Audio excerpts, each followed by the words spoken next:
Hola, bienvenidos a todos un nuevo año en esto que llamamos Inflamatoria 2023, el tercer conversatorio para pacientes con enfermedad de Crohn, colitis ulcerosa y colitis indeterminada. Les doy la bienvenida. Para nosotros desde la Fundación es un gusto nuevamente poder tener este contacto directo con la comunidad y con los familiares.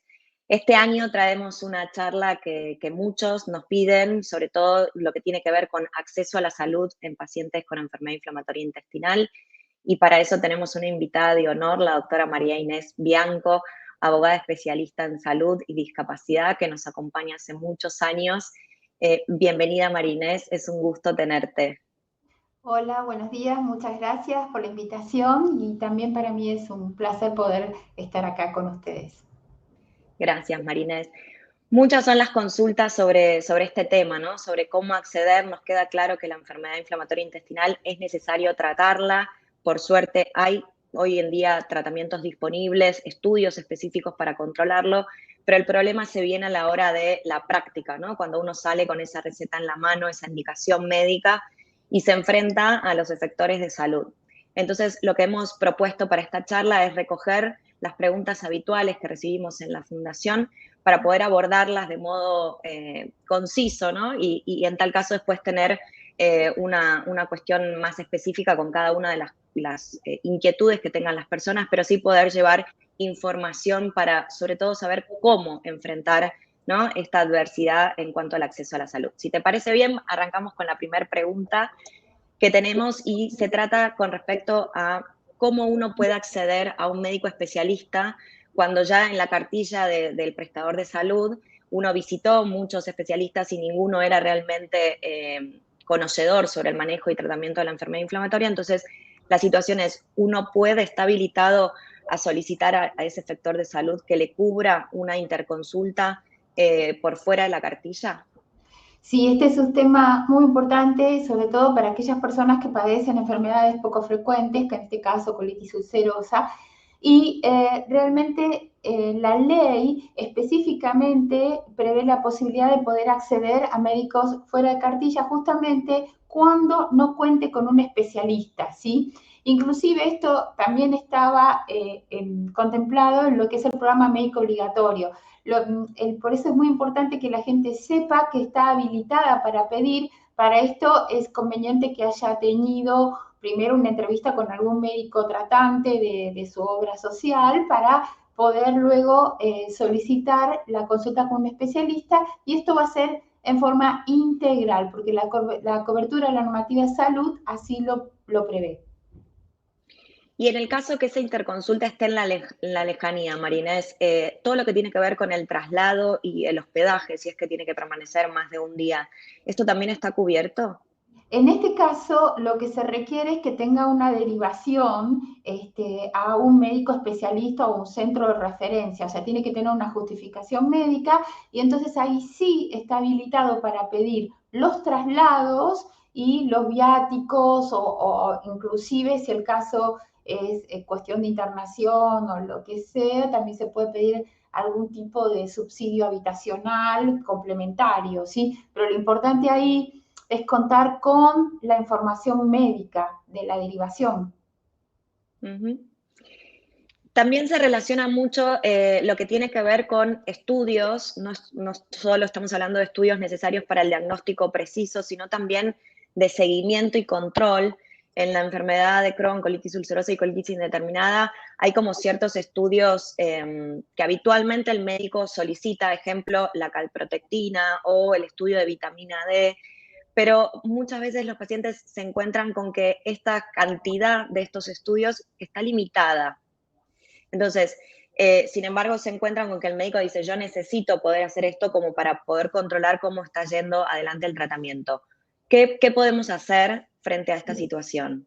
Bueno, en primer lugar, para poder exigirlo, siempre necesitamos la justificación del médico tratante. El médico tiene que indicar en la receta que indica el estudio o el de control, el análisis, tiene que poner que es por seguimiento y o control de enfermedad tal. ¿Por qué? Porque esto es lo que nos habilita para pedir estos estudios, ¿sí? todos los estudios diagnósticos y de seguimiento y de control corresponden al 100%, pero siempre, o sea, siempre se requiere la justificación del médico tratante.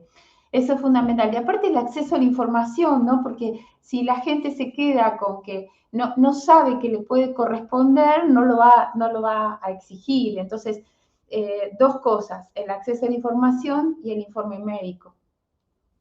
Y cuando solicitan esto, ¿es necesario pedir una nota, algo más explicativo, o simplemente con esa indicación médica que justifique el médico por qué lo está pidiendo debería de ser suficiente? Claro, en realidad debería ser suficiente y aparte porque los médicos también están sobrecargados de hacer informes y todo y probablemente les falte tiempo para hacerlo, pero si uno pudiese tener tipo algún paper donde diga que estos estudios corresponden al seguimiento y el control de la enfermedad, sería ideal. Y me olvidé aclararte en cuanto a la pregunta anterior que generalmente uno le puede pedir el traslado o el viático a la obra social o a la prepaga, y cuando la gente tenga, o sea, no tenga un seguro de salud, se tiene que pedir en la jurisdicción de su domicilio en el municipio, ¿sí? O sea, me olvidé aclarar eso antes. Sí, súper importante eso, que la gente sepa a quién exigirle, ¿no? Este derecho siempre depende de la jurisdicción donde la persona viva, será el Ministerio de Salud que le corresponda. Pasamos ahora a la gran pregunta sobre medicamentos. Particularmente, nosotros tenemos reiteradas consultas sobre la mesalazina, que es uno de estos antiinflamatorios de base que se utilizan, que lamentablemente muchas de las respuestas de los efectores de salud es que lo cubren al 70%. Pero más allá de la mesalazina y mirando todo el amplio abanico de tratamientos, ¿cuál es la manera para exigir la cobertura al 100% de el tratamiento de la enfermedad inflamatoria intestinal? Claro, bueno, en primer lugar, pasa lo que pasa con estas leyes que nos cuesta instaurarlas, sobre todo en los presupuestos de las obras sociales y las prepagas. En realidad pasa lo mismo en las enfermedades poco frecuentes, como en epilepsia y en diabetes, ¿no? Como que hay como una fake news, como que esto corresponde al 70 porque es una enfermedad crónica, cuando estamos hablando de una diferencia fundamental. Una cosa es una enfermedad crónica, que es al 70, crónica y prevalente, y otra cosa es una enfermedad poco frecuente. Es decir, cuando le otorgan el 70% estas coberturas de estos medicamentos, lo basan en una resolución que es para enfermedades crónicas y prevalentes, es decir, justamente lo contrario a la enfermedad de colitis ulcerosa. Es decir, prevalente porque tiene una incidencia importante, mayor en relación a la situación epidemiológica del país. Y justamente las enfermedades poco frecuentes son lo contrario, por eso no están incluidas en el 70% de esa resolución 310. Es decir, por eso uno tiene que pedirlo al 100% por la ley de POF, la 26689. Y otra manera también de solicitarlos por el alto costo y baja incidencia del programa médico obligatorio.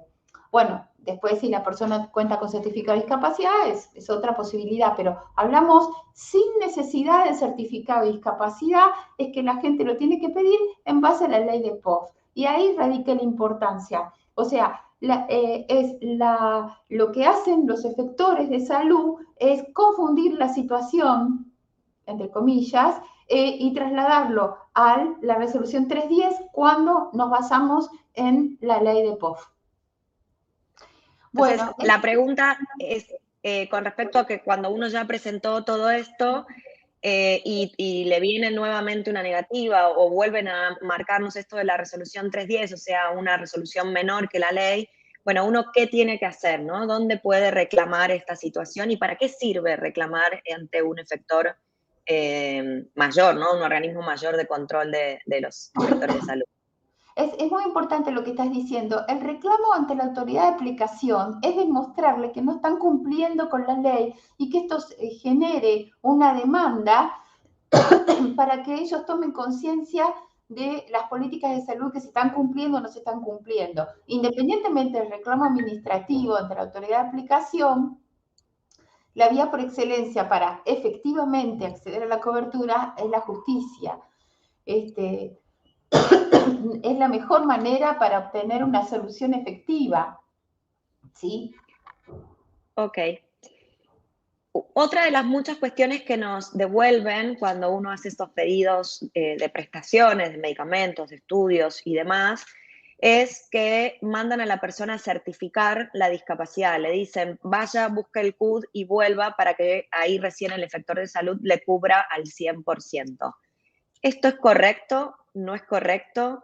No, no, por supuesto que no. Es un ejercicio abusivo de un derecho. No le pueden pedir el certificado de discapacidad cuando no existe la necesidad de sacarlo en esa persona. O sea, la decisión de obtener el certificado de discapacidad si la persona está en una situación de vulnerabilidad social es una decisión personal y es una protección que da la ley, que es muy importante y muy beneficiosa. Pero si la persona con un tratamiento puede acceder y no requiere otros beneficios sociales que otorga el certificado de discapacidad, la normativa de salud es suficientemente completa y amplia para que acceda a la cobertura. Es decir, no impedirle el certificado de discapacidad, esto es un ejercicio abusivo de un derecho. Y aparte, ¿por qué? Porque tiene un trasfondo económico, porque la obra social obtiene un reintegro de la medicación cuando la persona tiene certificado de discapacidad, pero por un reintegro administrativo, por un beneficio patrimonial de la prepaga, no se va a obligar a una persona a tramitar el certificado, ¿sí? Esto es muy importante porque además muchas veces, como vos bien decías, si la persona no presenta la limitación en la actividad y la participación, lo que resulta es que va a someterse a la junta evaluadora y se lo niegan, ¿no? Y entonces ahí la persona está creyendo que la única herramienta para poder garantizar su derecho a la salud o el acceso efectivo a la salud es el certificado y esto no es así. En el caso Claro. que tuviese esa limitación, por supuesto tiene la posibilidad de tramitar el certificado, pero si así no lo hiciere, la ley 26.689 es suficiente como para garantizar, ¿no? O exigir el derecho de la cobertura de las prestaciones. Totalmente, totalmente. Y aparte, si no le exigimos, es una utopía. Tenemos una ley hermosa y no se solicita o no se hace efectiva. Por eso es muy importante el acceso a la información y que la gente lo exija. Perfecto. Otra de las grandes cuestiones que tenemos con respecto al acceso es una diferenciación, sobre todo en las obras sociales o empresas de medicina prepaga que uno deriva los aportes, es en esto de si uno está bajo relación de dependencia o si uno está por monotributista. Y hay veces que nos hacen diferencias de tipo de cobertura por el tipo de relación que tenemos. ¿Esto es correcto? No, no, cuando uno está en relación de dependencia, en realidad uno va a tener, si tiene una obra social madre con derivación de aportes y un plan superador, qué sé yo, por ejemplo, hace Swiss Médica, Pose Medicus, etcétera, es decir, en realidad tiene dos responsables solidarios. Los acuerdos privados que tengan la obra social y la prepaga son ajenos al beneficiario de esa cobertura de salud. Es decir, generalmente cuando el medicamento es de alto costo, o, la prepaga dice, bueno, yo brindo la internación, las consultas médicas, etcétera, y lo que es alto costo, prestación, medicamentos, estudios, lo cubre la obra social madre. Pero en realidad, frente al afiliado, esos contratos privados son ajenos. Es decir, los dos son responsables solidarios y uno puede pedírselo tanto a la prepaga que tiene el plan superador o a la obra social. Y inclusive si uno no tuviese la prepaga en forma directa, sin obra social, también es responsable al 100%, porque la ley es para todo el mundo y los beneficios son para todo el mundo. Tengo una obra social, tengo una prepaga. Y cuando hablamos de una persona excluida del sistema, no se le puede exigir ningún límite de cobertura, se tiene que garantizar el acceso efectivo a la cobertura de salud. Y ahí exigírselo, estás hablando del Ministerio de Salud de la provincia, ¿no? En realidad, por ejemplo, si tiene PAMI, se lo va a pedir al PAMI. Si tiene el profe incluir salud, se lo va a pedir al profe incluir salud. Si no tiene ninguna pensión no contributiva, no tiene absolutamente, está fuera de la registración, Entonces, lo que hay que pedirlo es en la jurisdicción donde vive, en el municipio, y con el rechazo del municipio puede acceder a nivel nacional al desarrollo social de la nación, que le va a otorgar el subsidio o la cobertura si correspondiese. Perfecto. La siguiente pregunta es con respecto a los cambios no médicos de la prescripción, ¿sí? De los medicamentos. Hay veces, y hoy por suerte, hay una variedad mucho más amplia, estamos hablando de estos medicamentos, sobre todo los medicamentos biológicos, que de a poco van llegando a la Argentina, los que se llaman medicamentos biosimilar. Y bueno, lamentablemente lo que se da muchas veces es que sin consulta previa ni al médico ni al propio paciente se cambia la marca comercial de ese mismo principio activo, ¿no? Entonces, bueno, hay muchos documentos de posicionamiento científicos, ¿no? Bueno, ¿qué dice el médico o los médicos frente a esta situación? Pero concretamente nosotros, desde el punto de vista del paciente que venimos recibiendo un tratamiento hace muchos años y logramos estabilizar nuestra condición, ¿qué pasa frente a ese cambio? ¿Nos lo pueden hacer? ¿Nosotros tenemos manera de hacer valer el tratamiento que veníamos llevando adelante? Sí, claro, y desde diferentes aspectos tenemos una respuesta del derecho. En primer lugar, el médico, hay que consultarle al médico cuando se le quiere cambiar el medicamento para ver si el médico lo acepta o no lo acepta. Probablemente tratándose de biológicos, el médico no lo acepte por lo que la ciencia médica nos dice al respecto. Entonces, el médico tiene una oportunidad que es la justificación por marca. Esta es una de las herramientas. ¿Por qué digo unas herramientas? Porque hay distintas respuestas al derecho. La justificación por marca es porque en nuestro país lo que existe es la obligación de prescripción por nombre genérico, no la ley de genéricos, que es totalmente diferente. Entonces el médico justifica de puño y letra por qué requiere tal medicamento. En segundo lugar, tenemos varias resoluciones, una de la Superintendencia de Servicios de Salud, otra que está inclusive en la ley de prepagas, etcétera, que no se puede cambiar los tratamientos en curso. Es decir, que inclusive esto abarca no solo tratamientos, sino a prestadores o efectores. A veces me cambian el prestador cuando yo estoy en tratamiento hace tanto tiempo con tal médico.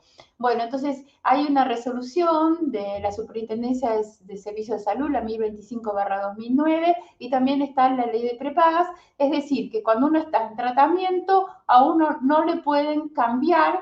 Obviamente, siempre la base es el informe médico, ¿sí? Siempre tengo que consultar al médico para que no me lo cambien. O sea, justificación por marca e interrupción de tratamientos en curso. Perfecto, o sea, siempre rescatas mucho esto, ¿no? Lo que vale es esta justificación, la indicación médica no es una decisión propia del paciente, digamos, discrecional, sino que esto tiene que estar basado en una cuestión médica y obviamente quien lo tiene que hacer es el médico tratante. Sí. Ok. Bueno, Marinés, hemos recorrido como las preguntas habituales. No sé si querés algún mensaje o tip que podamos llevarnos los pacientes y los familiares con respecto a esto, ¿no? ¿Cuál es la respuesta desde el ámbito judicial, jurídico, para poder resguardar nuestro derecho a la salud? Y lo más importante es el acceso a la información, Luciana. Cuando el paciente está informado, se empodera y es diferente su posición frente al reclamo, ¿sí? Y la verdad que si uno no reclama, el derecho es una utopía. El derecho existe en la medida que estoy dispuesto a exigirlo. Muy bueno ese mensaje, por eso voy a seguir reclamando y reclamando.